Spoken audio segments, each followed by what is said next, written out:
the Gospel of John, chapter 1, beginning at verse 19.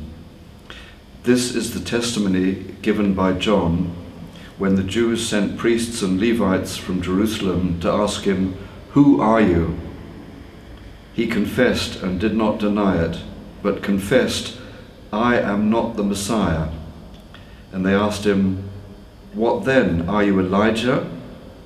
He said, "I am not." "Are you the prophet?" He answered, "No." Then they said to him, "Who are you? Let us have an answer for those who sent us. What do you say about yourself?"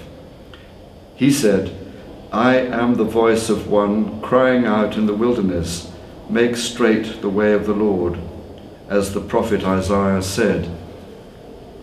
Now they had been sent from the Pharisees.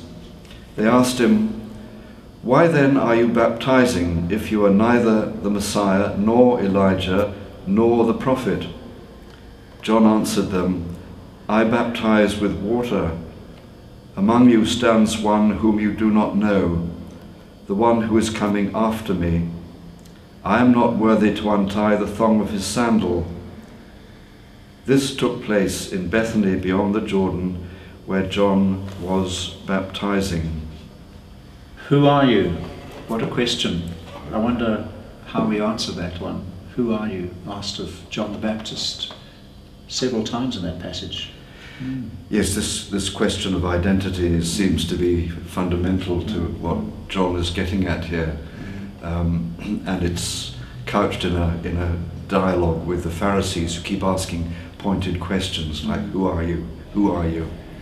So I'm intrigued at, as they begin to ask, "Who are you?" of John the Baptist, they come back into the Old Testament. Are you the prophet? Are you Elijah? Right. What's the background to that question, Raymond? Well, I think in the passage they're trying to, they're sort of fishing for a precedent to categorize Jesus. So was there an expectation?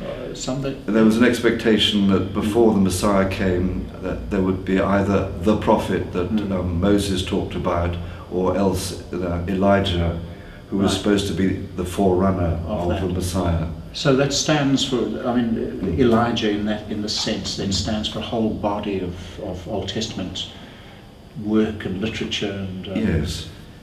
And the whole role of the prophets was well, Moses was the law, and Elijah was sort of the chief prophet. And the task of the prophets?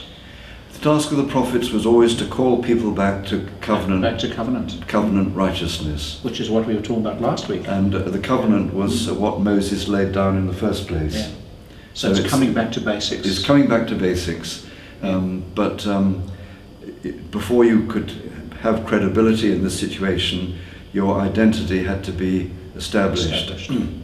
And it's a difficult question because Jesus is neither the prophet that Moses spoke about. In other words, he's not the sort of lawmaker in chief, nor is he a prophet in the mode of Elijah, but he's something special and new. And what John is doing is witnessing to this new thing in the person of Jesus. And they're finding it very, very hard to get hold of. And I guess that's not that different to our situation today, because all of us have preconceived ideas. We have Sunday school ideas of Jesus, for example, or wherever that comes from. And when we read passages like this, if we ask that question, who are you? Who are you of John the Baptist, but also who are you of Jesus, or who am I? We sometimes have to perhaps move into uncomfortable space. Well, the whole image of the wilderness in these John passages is, I think, symbolic of that. Is that Advent is a time of fasting, like Lent, where you're supposed to go into the wilderness and rethink all these things about yourself, who you are and what you're trying to do with your life, and what your relationships are about, and all of that. Very difficult to do in the day that in the sort of culture that we live in. When I don't know when the first Christmas carols sort of came to the shops, and you know, almost most of the Christmas parties are over already by the time we get to this third Sunday of Advent. Well, we live in a culture where, as we know, December gets busier and busier and busier. Yeah. But the Gospels are quite uncompromising. That in amongst that, if you want to be an authentic Christian, you've got to find time to do this whole thing of rediscovering who you are in the sight of God.